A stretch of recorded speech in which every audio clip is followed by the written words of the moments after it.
Assalamualaikum. Penelitian adalah sebuah upaya yang tidak mudah, namun sangat dibutuhkan manusia untuk meningkatkan kualitas kehidupannya. Video ini menjelaskan tentang pentingnya penelitian bagi manusia, dan video ini adalah pengantar dari video-video berikutnya yang dibuat secara seri.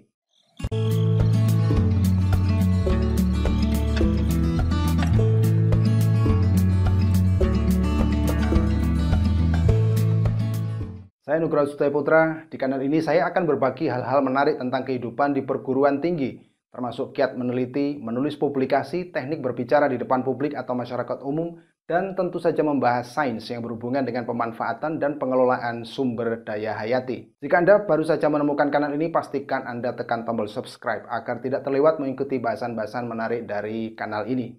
Mari kita mulai. Saya akan memulai bahasan dari dua kata, yaitu search atau mencari dan research atau mencari kembali yang akan menjadi pokok bahasan pada video ini. Kata kedua kemudian lazim dituliskan sebagai riset atau diterjemahkan secara bebas dengan penelitian. Secara naluriah, manusia selalu mencari kehidupan yang lebih baik, terutama dalam hal pemenuhan 3 kebutuhan pokok, yaitu pangan, sandang, dan papan, serta kebutuhan tambahan. Untuk memenuhi kebutuhan-kebutuhan tersebut, manusia kemudian mempelajarinya melalui ilmu-ilmu yang mereka kembangkan, misalnya matematika, fisika, kimia, biologi, dan ilmu-ilmu turunannya, semacam ilmu pertanian, peternakan, teknik kedokteran, geografi, ekonomi, dan sebagainya.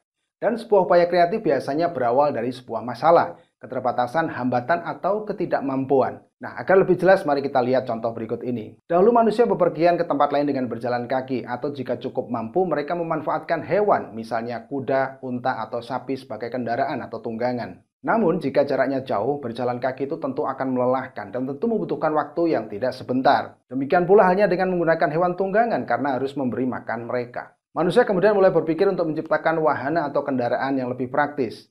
Maksudnya adalah tidak perlu memberi makan, yang dapat membawa manusia ke tempat yang jauh. Manusia kemudian menciptakan kendaraan, salah satunya adalah sepeda. Ini adalah gambar sepeda pertama yang dibuat manusia. Sepeda berbentuk aneh ini tampaknya terinspirasi oleh bentuk kuda. Dirancang oleh Carl von Drais dari Jerman pada tahun 1817 dan segera digunakan secara luas. Sepeda ini terbuat dari kayu, termasuk roda-rodanya yang mirip roda bedati. Memiliki setang yang dapat dibelokkan tetapi tidak memiliki pedal dan rem. Sepeda ini dinamakan Draisian merujuk pada nama penemunya. Setelah digunakan secara luas oleh masyarakat, mulai tampak kelemahan-kelemahan teknis. Kita bisa membayangkan jika sepeda ini digunakan untuk menelusuri jalan yang menurun curam. Sementara tidak ada rem yang bisa mengendalikan kecepatan sepeda ini. Atau sebaliknya, jika harus menelusuri jalan yang menanjak, maka tentu saja berat karena sepeda ini tidak memiliki pedal untuk mengayuh. Dan akhirnya sepeda ini tidak boleh lagi digunakan karena justru sering menyebabkan kecelakaan akibat tidak adanya rem dan pedal. Nah, yang menarik dari penciptaan sepeda ini adalah alasan dari von Drais. Pada masa itu, manusia biasa menggunakan kuda untuk bepergian ke tempat yang jauh.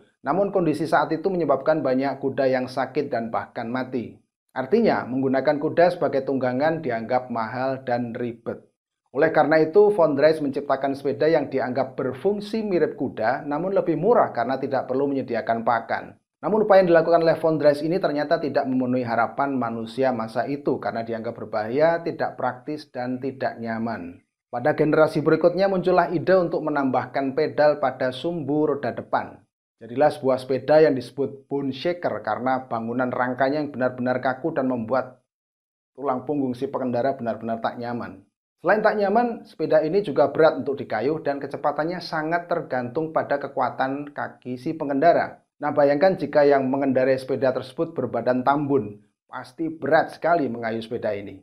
Manusia kemudian melanjutkan upayanya. Pada masa itu telah dikenal prinsip katrol atau kerekan ditambah dengan penemuan gear, yaitu roda yang permukaannya diberi gerigi. Nah, akhirnya para ahli zaman tersebut memanfaatkan gear yang dipasang di tengah badan sepeda dan gear pada roda belakang sepeda yang kemudian dihubungkan dengan rantai untuk meneruskan energi kayuh dari gear depan ke gear belakang. Contohnya adalah sepeda yang dibuat oleh Royal Company ini.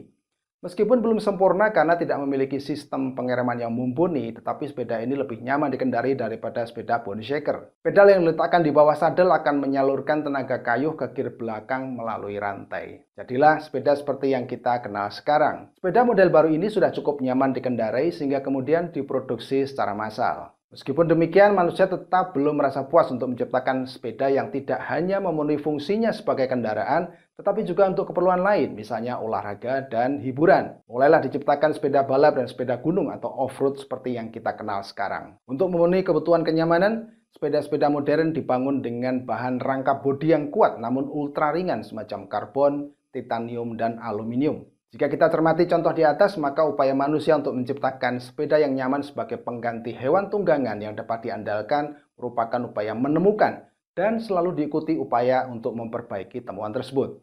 Ide von Drais tadi sebagian merupakan upaya search atau menemukan karena sepeda belum pernah diciptakan orang pada saat itu. Maka von Drais juga dapat disebut sebagai penemu atau inventor sepeda. Namun penemuan von Drais ini juga bisa disebut sebagai research atau menemukan kembali. Karena perancangan sepeda ini menggunakan atau merujuk pada temuan manusia sebelumnya, yaitu pemanfaatan kuda sebagai tunggangan atau kendaraan untuk bepergian jauh. Dalam hal ini, von Drais merancang sepeda yang fungsinya mirip dengan kuda sebagai tunggangan, namun lebih ekonomis karena tidak membutuhkan pemeliharaan yang ribet dan mahal. Selanjutnya, upaya untuk memperbaiki kelemahan sepeda temuan von Drais tersebut, terutama pada keamanan ketika dikendarai, hingga pada penggunaan pengayuh atau pedal untuk memutar roda sepeda, dan itulah yang disebut sebagai riset atau penelitian. Tentu pemasangan pedal tidaklah asal pasang. Mereka meneliti panjang tuas pedal yang tentunya disesuaikan dengan diameter roda, bahkan pedal agar kuat dan awet dan aspek-aspek yang lain. Temuan sepeda dengan pedal ini menjadikannya lebih memungkinkan dikendarai di jalan menanjak atau mengatur kecepatannya ketika menyusuri jalan menurun meskipun tidak terlalu sempurna. Oleh karena itu, upaya dan penelitian untuk menyempurnakan sepeda sebagai tunggangan pengganti kuda yang nyaman terus berlanjut dengan memanfaatkan prinsip kerekan, roda gigi atau gear, dan rantai. Mereka meneliti potensi bahan terkuat untuk membuat rantai dan gear. Model rantai yang mudah ditekuk namun kuat, rasio gear depan dan belakang, dan panjang tuas pedal. Maka terciptalah sepeda yang lebih ringan di kayu namun lebih kencang lajunya.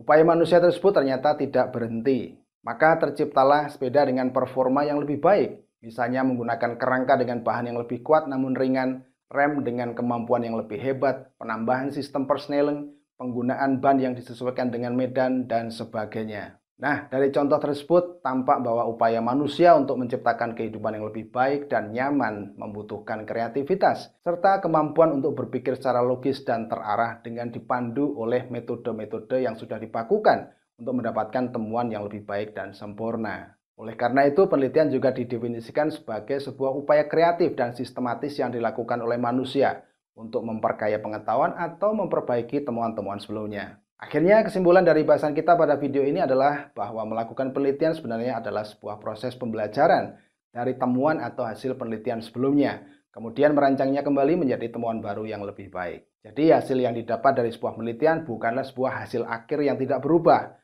namun tetap harus dikritisi, dikoreksi, dan disempurnakan pada penelitian berikutnya. Itulah bahasan kita tentang hakikat dan pentingnya penelitian. Semoga adik-adik mahasiswa maupun calon mahasiswa termotivasi untuk melakukan penelitian, sesederhana apapun penelitian tersebut. Apapun temuan dari penelitian yang Anda peroleh pasti memiliki manfaat bagi perkembangan ilmu yang sedang Anda tekuni. Saya masih akan membahas banyak hal tentang penelitian termasuk etika dan strategi penelitian. Oleh karena itu, agar Anda tidak ketinggalan alur bahasanya, silahkan Anda klik tombol subscribe. Akhirnya semoga bahasan ini bermanfaat dan terima kasih sudah menonton.